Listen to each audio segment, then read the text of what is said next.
Welcome to the Future of Field Service podcast. I'm your host, Sarah Nicastro. I'm super excited for today's podcast because we're going to be tackling a topic that I think a lot of listeners can benefit from digging into, which is understanding a CMO's view on how to master service marketing. So as companies move, more toward advanced services, outcomes-based services, as some of our manufacturing listeners move toward servitizing their businesses, it's becoming more and more important to rethink marketing strategies, or in some cases, develop, new marketing strategies to be effective at marketing those new service offerings. So I'm excited to welcome to the podcast today, Jennifer Deutsch, who is the Chief Marketing Officer at Park Place Technologies. Jennifer, welcome to the podcast. Thanks so much, Sarah. It's great to be here with you today. We are excited to have you. Okay, so to get started, Jennifer, can you just tell us a little bit about yourself, your background, your role, and just make sure you tell folks a little bit about Park Place. Sure. So just to kick things off, Park Place Technologies is the world's largest TPM, third-party maintenance provider for data centers, but we're much more than that. We've been very acquisitive over the last 3 years. We've had 16 acquisitions, which has taken us way beyond TPM. We're now in the software business. We have actually an entire portfolio of products that includes Intuity, which is network analytics, and ParkView, which includes discovery, hardware monitoring, and much more. I'm actually going to talk a little bit about that later. But a bit about me, I have a long history of marketing. I've been in marketing for the last 38 years. I have marketed food, hotel brands like Marriott and Ritz-Carlton, Renaissance Hotels and Resorts. I even did a stint on branding Bulgari hotels and resorts. I worked for Nestle, where I launched lean cuisine globally. I worked on also Nestle ice cream.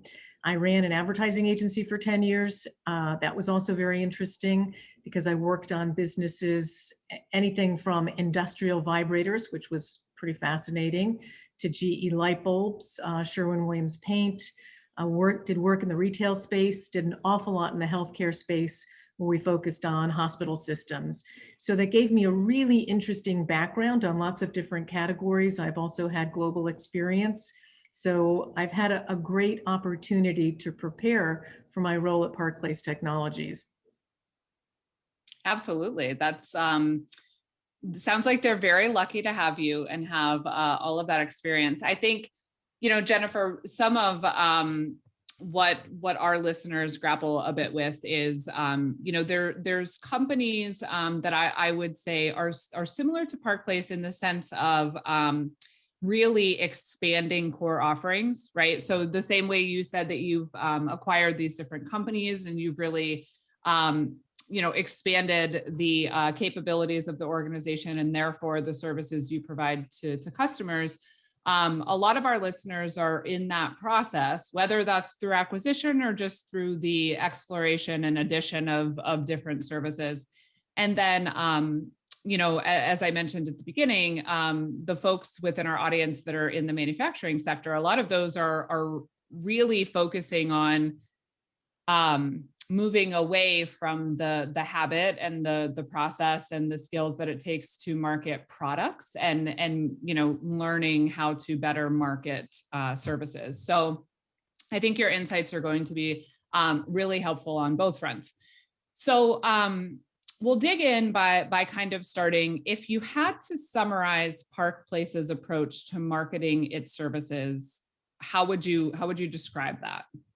I would say that we lead through innovation. I would say that we're an organization and also a marketing department that's fearless in our innovation.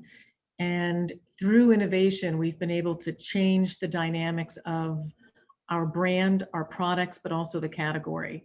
So we work hard to position Park Place as a thought leader and an innovator, and we do that on lots of different fronts.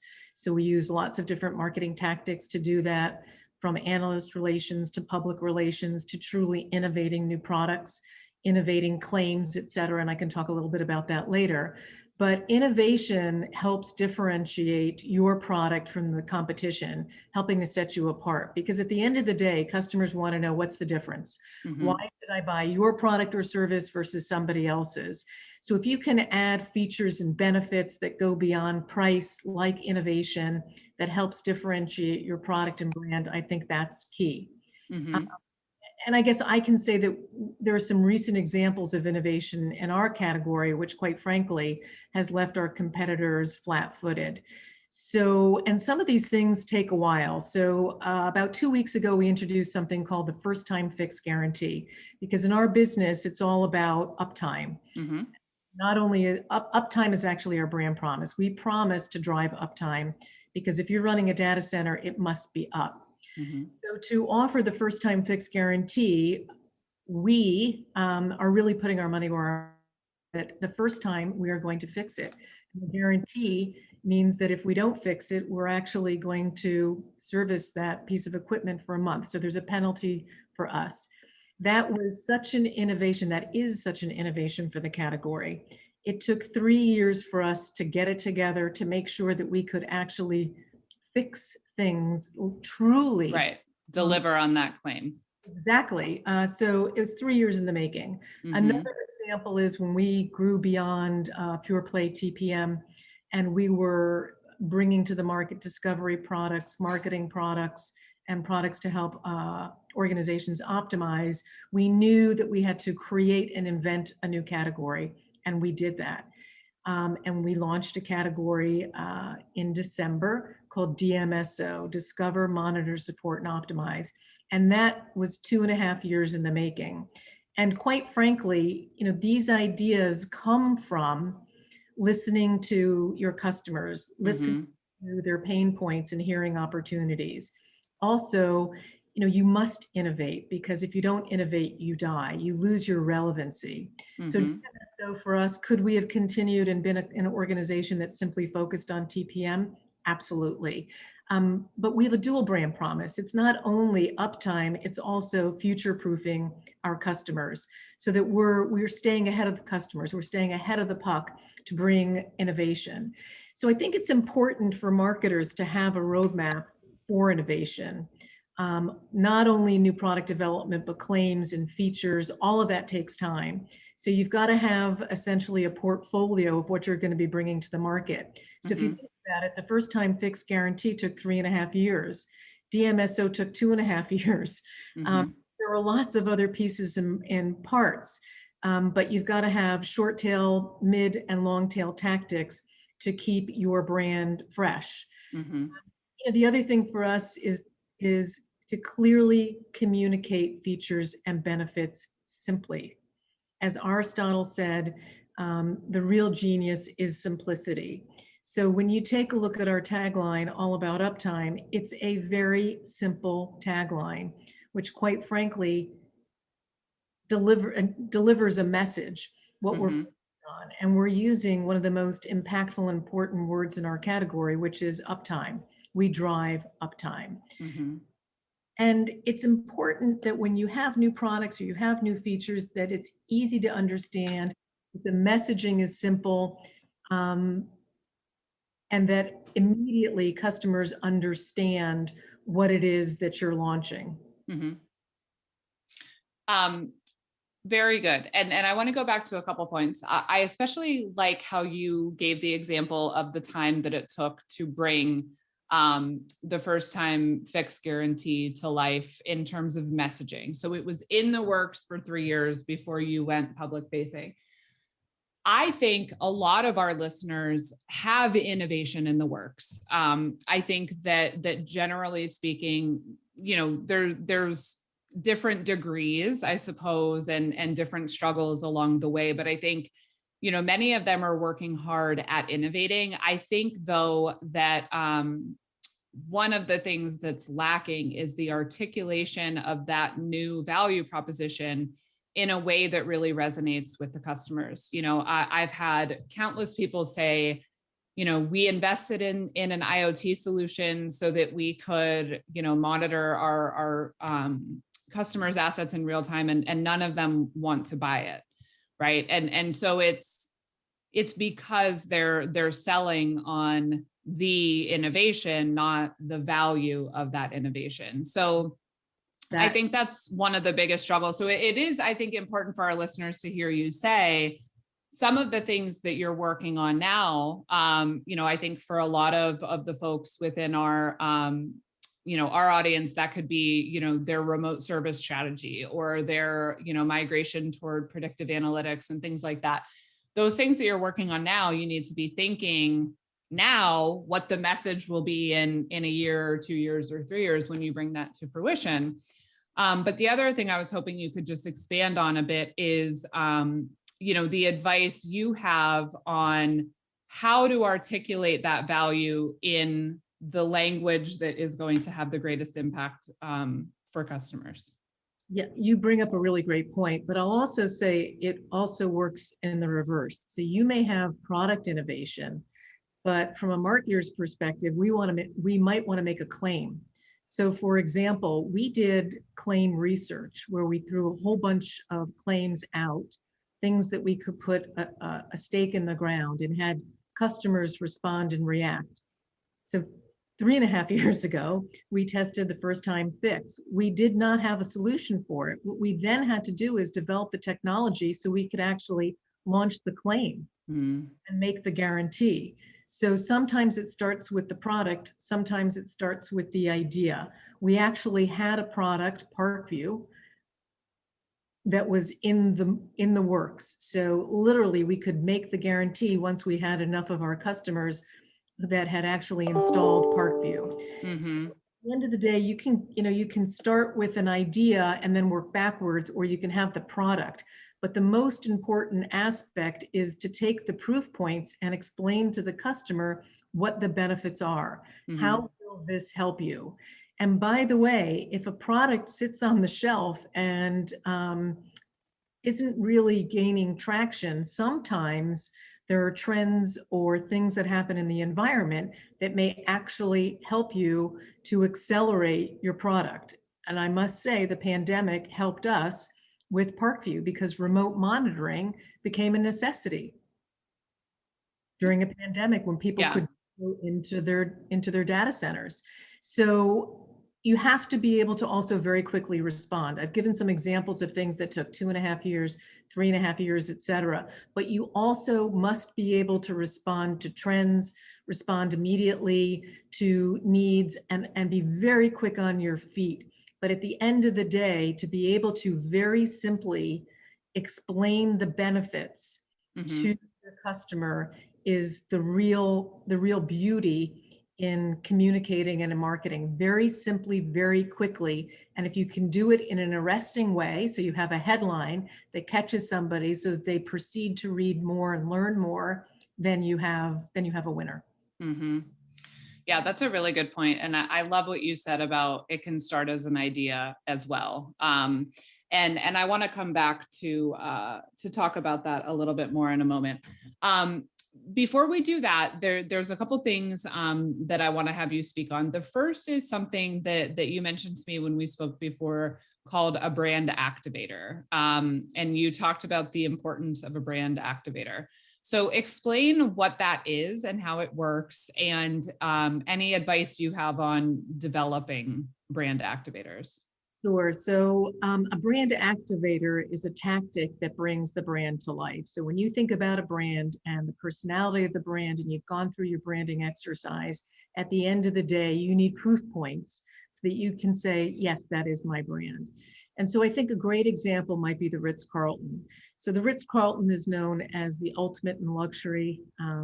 Their credo was ladies and gentlemen. The message there is the staff are ladies and gentlemen. They're genteel folks who are serving connoisseurs of consumption, right? Someone who stays at the Ritz-Carlton, a room is a room is a room, right? For $79 at the Red Roof Inn, or $779 at the Ritz-Carlton. It's 4 walls, got a bed. What is the difference? So the Ritz-Carlton brand is a brand that caters to connoisseurs of consumption. people who want to be recognized, people who want the best of the best. So brand activators, which are very easy to understand for a brand like Ritz-Carlton, would be that in the brand guidelines, and by the way, I developed the brand guidelines for the Ritz-Carlton, there are no fake flowers at Ritz-Carlton. All flowers are real and they're fragrant, because when someone walks into a Ritz-Carlton, they should be able to tell with all of their senses that they're at the Ritz-Carlton. So it's what they see, what they smell, and what they touch. So it's fine silks for the furniture, fresh flowers, like a stargazer lily, etc.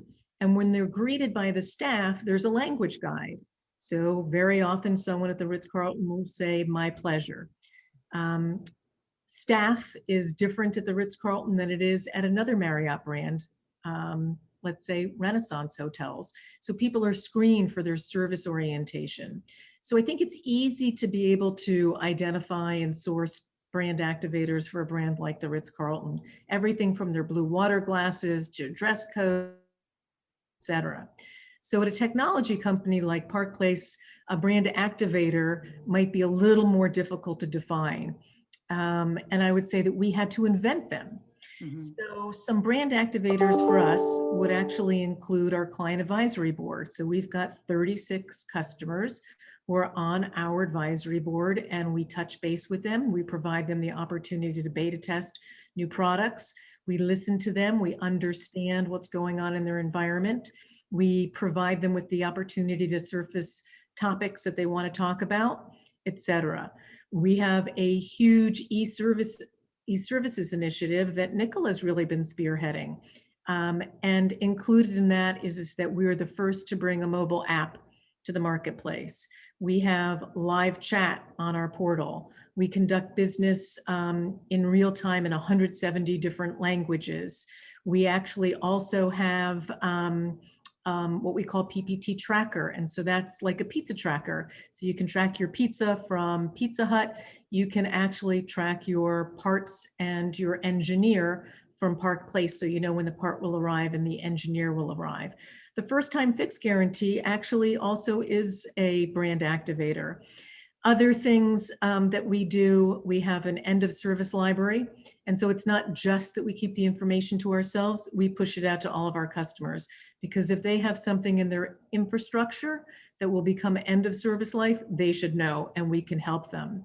So those are tactics that bring the brand to life for us as a brand that positions ourselves as all about uptime, that we're driving uptime, and that we're helping our customers to future-proof.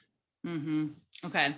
I love those examples. And I think that talking about the Ritz-Carlton example first helped, because it, like you said, it is very easy to visualize. And so you're right that it's a little more challenging for a marketer like yourself as you come into this world. But, I think that a long time ago now, we had Joe Pine on the podcast, who wrote the book, The Experience Economy, and I think that it's similar to that thinking in terms of what are the things we can do, big to small, that differentiate the experience we can provide our customers from the experience our competitors are providing, and thinking about how to bring that to life.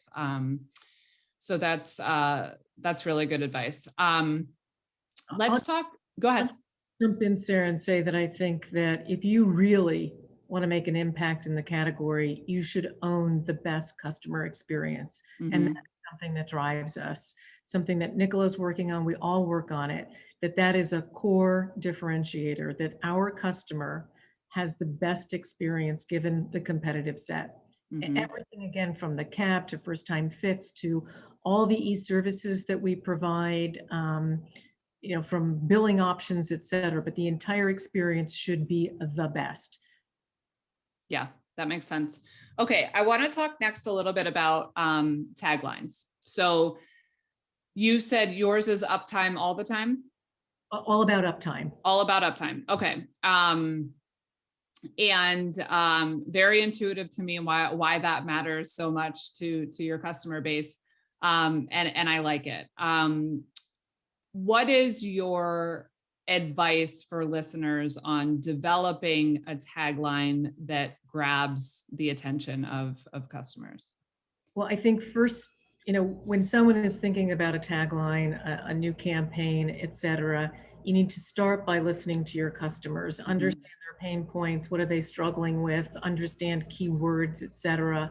But what's really important, aside from getting insights and input from customers, is creating a message that's very short, very simple, very easy to understand. It's arresting. The line should be evergreen. It should be able to last. It should be memorable. It should be short, and it should be easy to understand and easy to play back and ownable. So, if you think about a line, just do it, from Nike. Just do it from Nike means the freedom to perform, right? So in those shoes, you can do anything. You can jump higher, you can run faster. With us, all about uptime, we do everything to make sure that your data center is up. But it's more than just the data center now, it's your infrastructure. We do network analytics to make sure that your VPN tunnels are open, that you know how to give your users, your customers, if you're in IT, the best experience possible. As the workforce is bifurcated, some people in the office, a lot of people are at home right now, making sure that people have access to a VPN that they can use and is open is extremely important. So, getting back to the tagline, that's a lot that I just said. It should be lasting. It should be memorable. It should be short. In other words, your tagline really should not be more than 5 words. It should be easy to understand so that somebody gets it. All about uptime is pretty easy to understand. Just do it, quite frankly, makes you think of a lot of different things, and your performance. But it must be ownable, and it must be easy to play back and easy to read. And those are a lot of the same criteria, quite frankly, that you evaluate as you're looking at logos. Okay, that makes sense. And I think I love all about uptime. I mean, I think that's, great work, and really, really well done. Very relevant for the industry. I want to talk about a couple more things before we come back to, I want to ask you a question around the customer advisory board. So let's talk next. And you mentioned earlier that the key to much of this is simplicity. Okay. And I think that there can be this tendency, particularly in a company, not only, but particularly in a company evolving away from products, to maybe be too detailed, too verbose, and thinking that the more we explain up front, the greater our chances of getting the attention of our customers.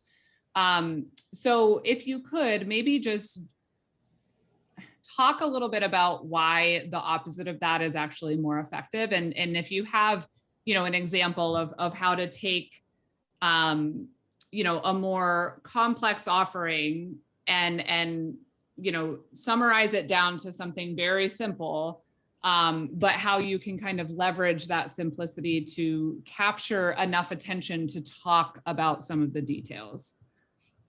So I think simplification is so important because, for a number of reasons. People have shorter attention spans than ever. Space is limited, the way that we're consuming messaging, whether it's a social media post, et cetera. So you can't have a lot of words, but also, you need to find a few words that really communicate your message.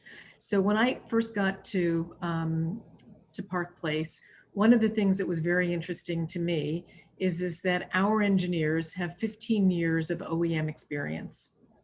Then we train them to be able to essentially fix all the different models that are out there, all the OEM product, et cetera. And so they can fix anything, but how do you say that in shorthand? So we came up with a line, been there, fix that.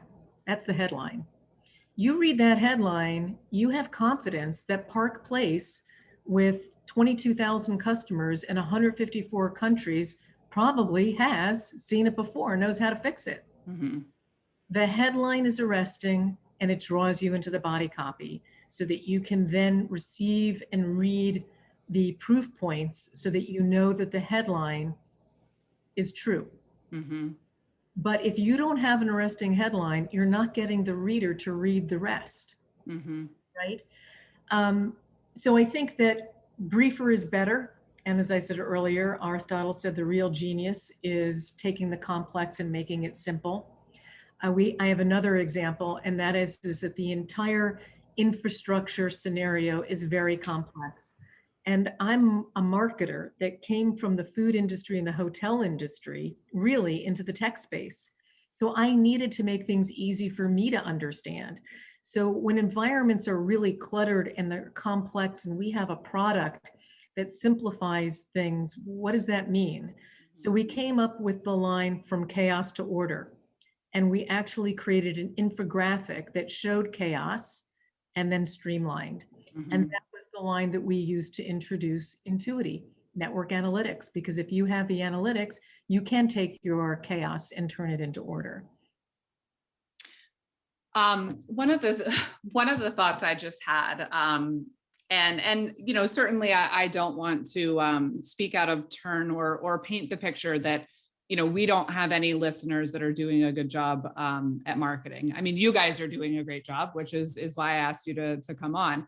And there are others as well, but I do think the point you just made about coming into this space, having been, you know, marketing for food and beverage or hotels or, you know, different consumer things, it does make me want to pause and point out to our listeners that if you're really looking to innovate around the way that you're marketing, it may be worth looking to get some outside perspective. I think there can be a real thing of being too close to what you've always done or too close to those details.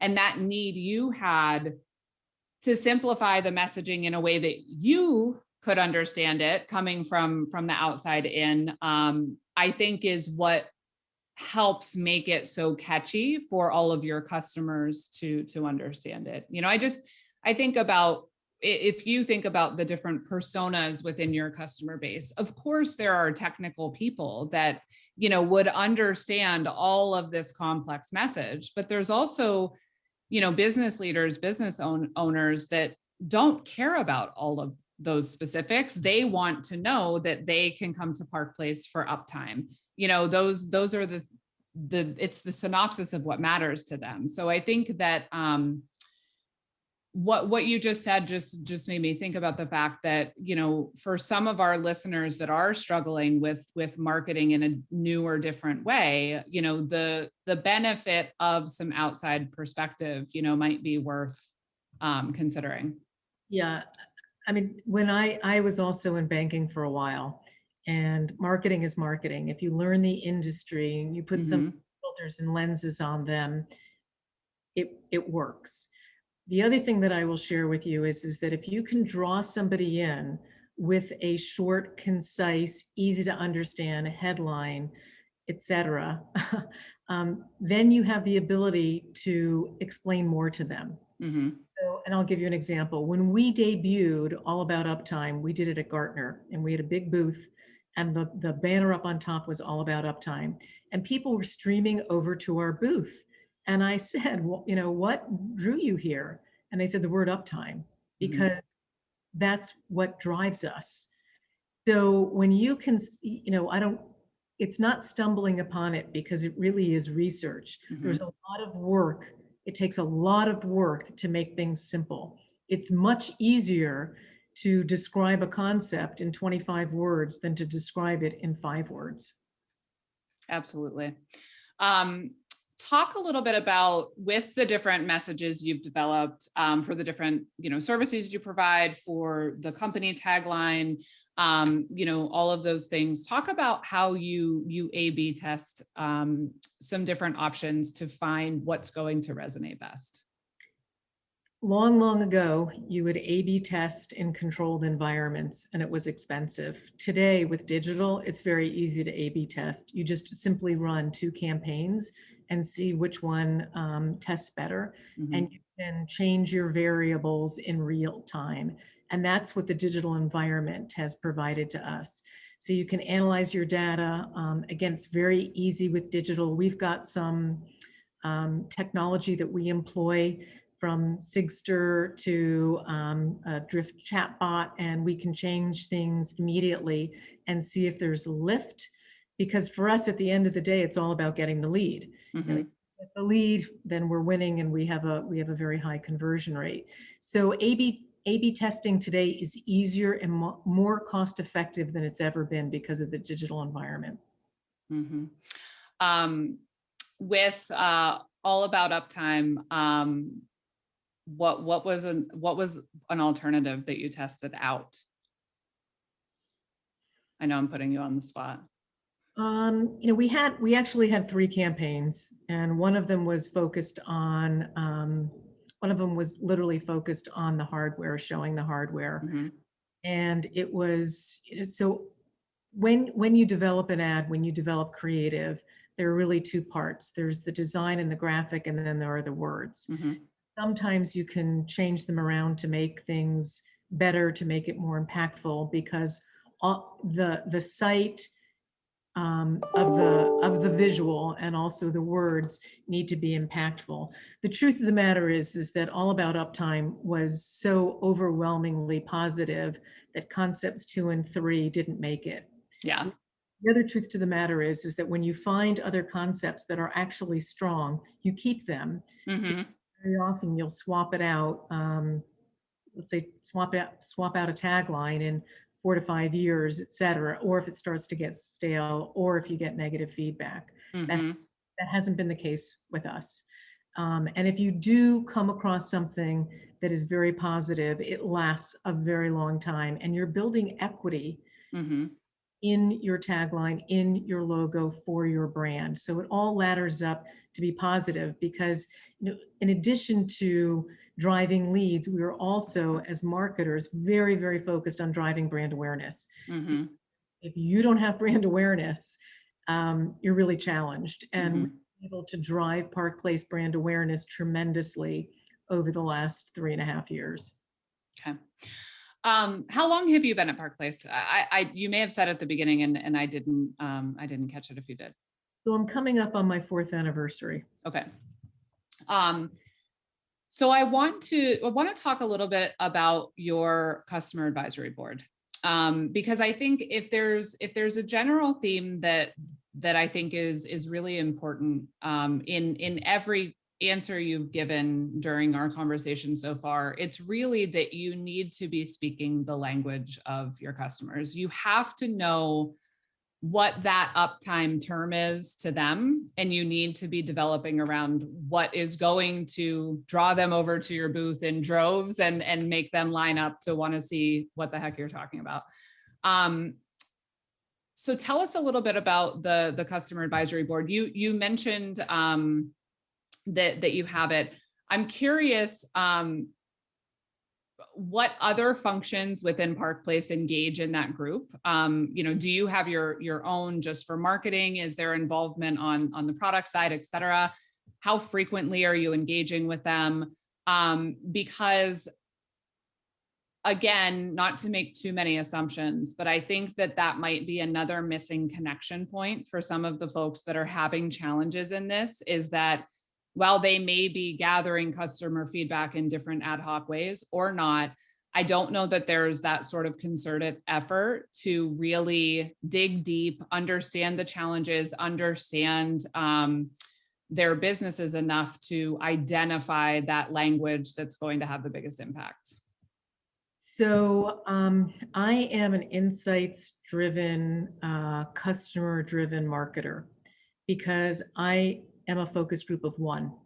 So my opinion is 1 individual. Mm-hmm. I must talk to customers and have a very, very deep understanding of what they face, what their environment is like, and what they need. That's the greatest inspiration for me personally as a marketer. Our customer advisory board is made up of, as I said, 36 customers who have varying titles, from CIO, data center manager. and everything in between. So it's great because we get a diversity of thoughts and opinions. From our side, from the Park Place Technology side, the Chief Revenue Officer participates, the COO participates in it, our CIO participates, our CISO participates, and Nicola participates. In fact, she drives quite a bit of it, as does the SVP of Parkview and Intuity. So it's the senior leadership team, because we all need to be hearing the same thing from our customers. We might be hearing the same thing from our customers, but interpreting it differently, but also working on our end on how to improve the customer experience, how to evolve our roadmap, and then how to develop our messaging. And I will tell you, and I hate to say this, but when we have our client advisory meetings, which is on a quarterly basis, our participants actually, I think, have the most fun with the marketing section, where they can be creative. They love it. They love when we ask them to evaluate creative. Separately, I send invitations out to our CAB members to participate in focus groups, where we'll be chatting about anything from what are your plans for the edge to can you take a look at these wireframes from our new website? Just want to understand whether the organization is right and intuitive to you. So we have a huge cross section from Park Place participating. We meet on a quarterly basis, but I do reach out probably once a quarter for focus groups, and we have them at different times. And by the way, our CAB is global. So we have people from the UK, from Ireland. We have our first member from Singapore. It's going to be joining us in June.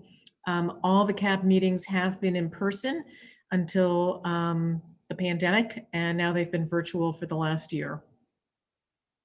And I assume you're looking forward to getting back to in person.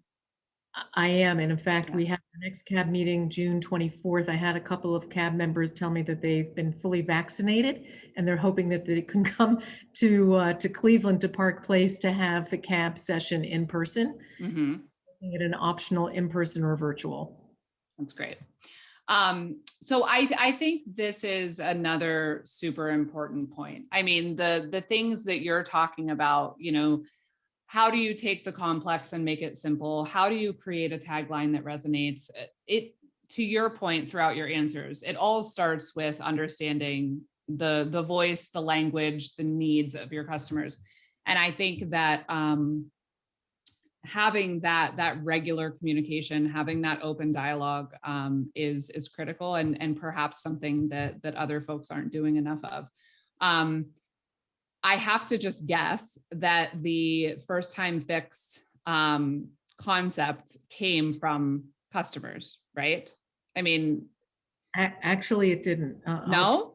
I'll tell you the evolution. So claim generation is an art.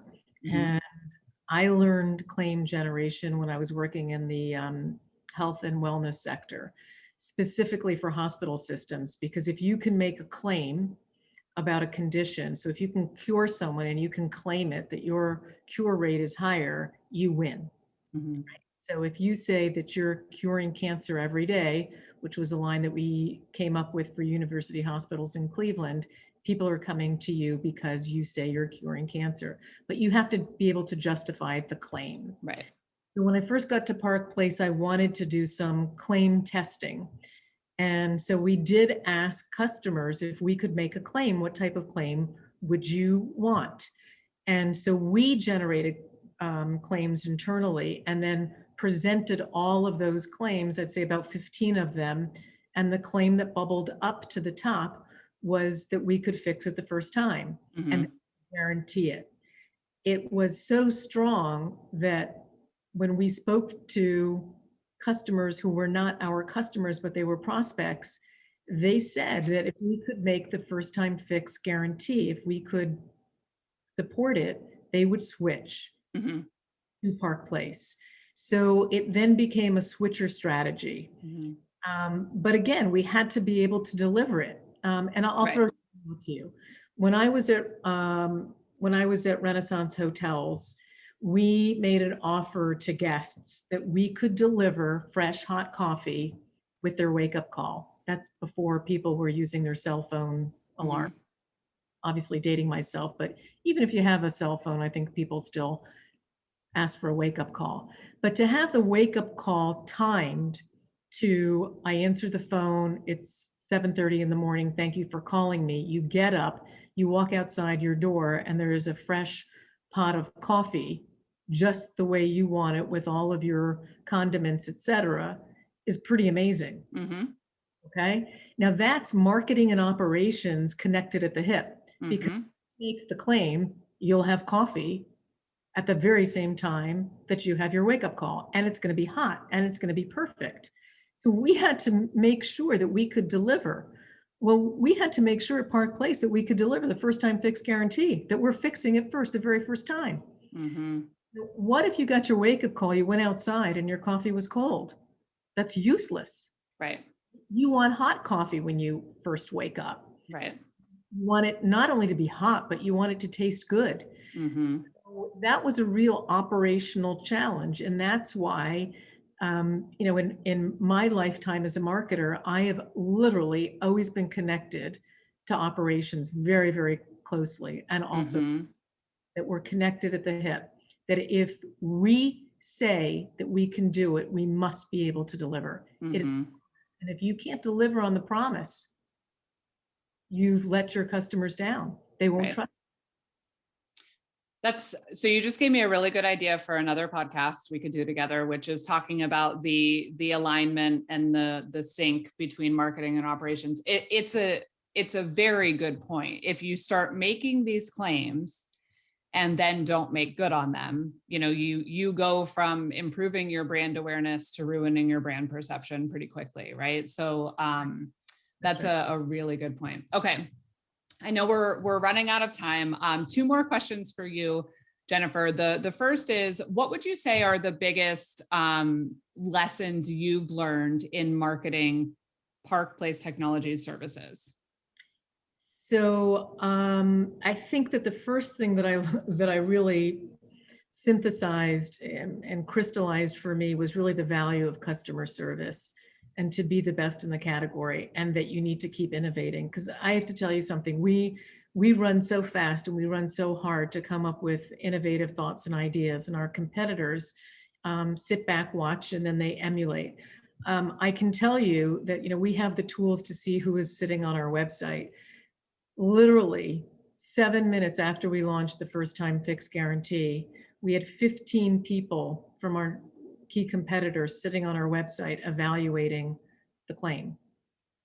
We see exactly sitting on our site. Mm-hmm. So we know that they're going to spend the next 6 months probably coming up with something to attack us on the first time fix. So we've got to be thinking ahead.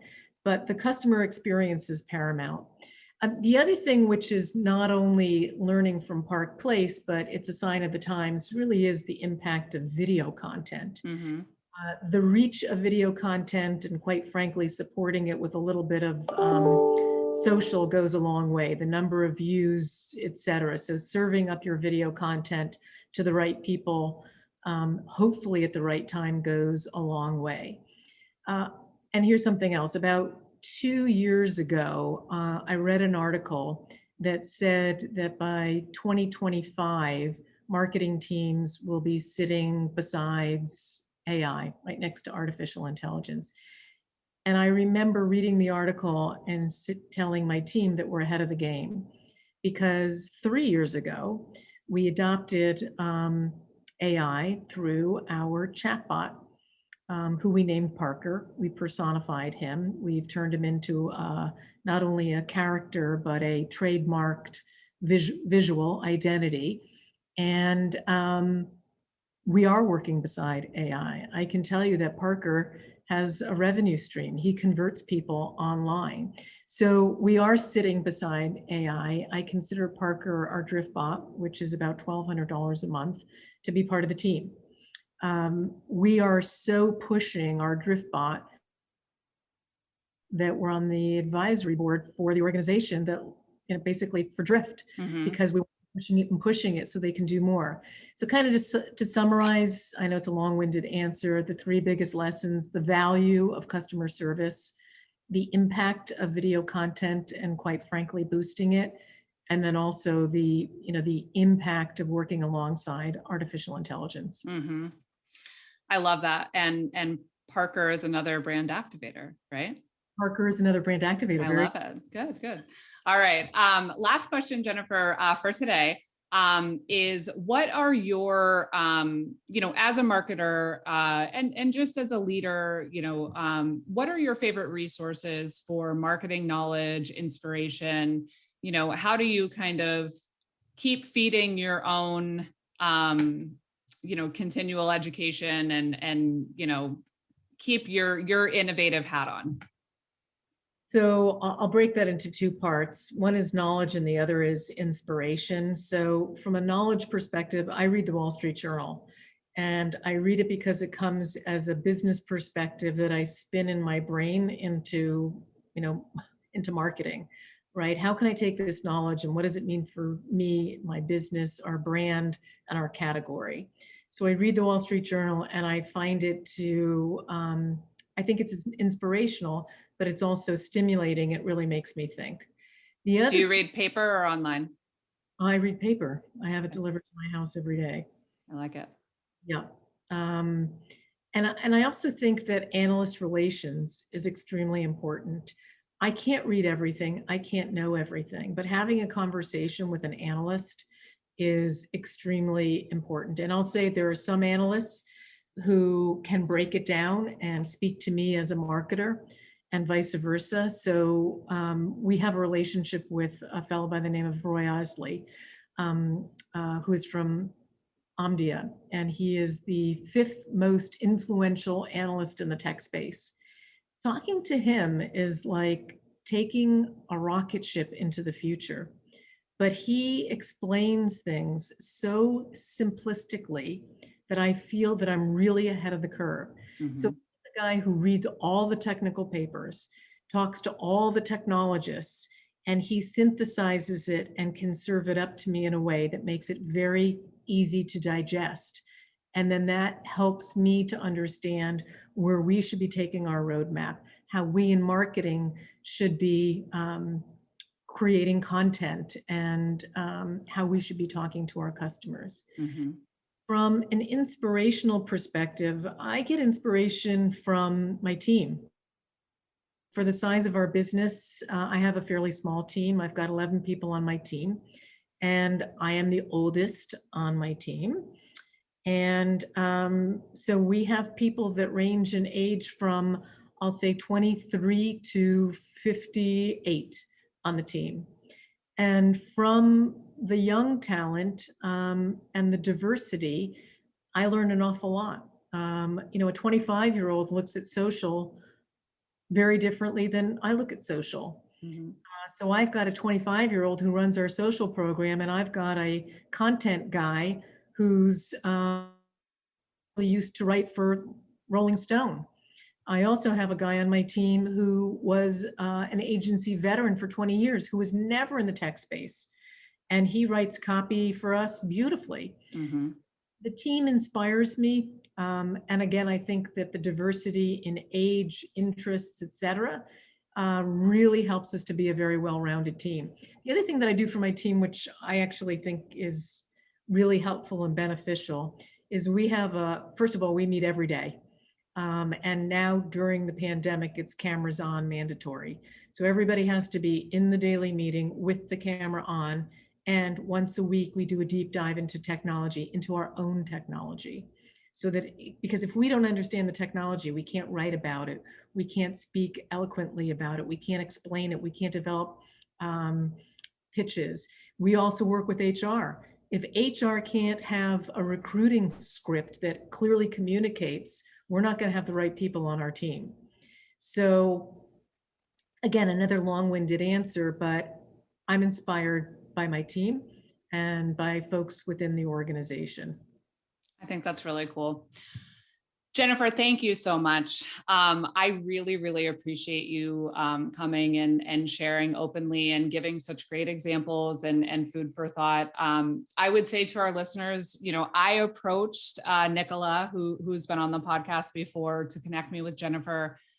because, just through watching what you guys are doing on LinkedIn and the different messaging that you're creating, I was impressed. I think that, you probably don't need any more companies coming in and sitting on your website looking for inspiration, but I would actually urge everyone that listens to this to do just that. Follow Park Place on social and check out what they're doing, because it really is good. And it's something that I think a lot of folks could learn from. So good for you for setting the bar and doing such a great job. And thank you very much for coming and sharing. I'd love to have you back sometime. Well, thank you. It's been a pleasure chatting with you. And if any of your listeners would like to have a conversation, I'm very open to it. I would love for you to check out our website. I would also love for you to be our customer and join our client advisory board. So thank you very much. It's been a pleasure chatting with you. Thank you, Jennifer. You can check out more of our content by visiting us at futureoffieldservice.com. You can also find us on LinkedIn as well as Twitter at The Future of FS. The Future of Field Service podcast is published in partnership with IFS. You can learn more about IFS service management by visiting www.ifs.com. As always, thank you for listening.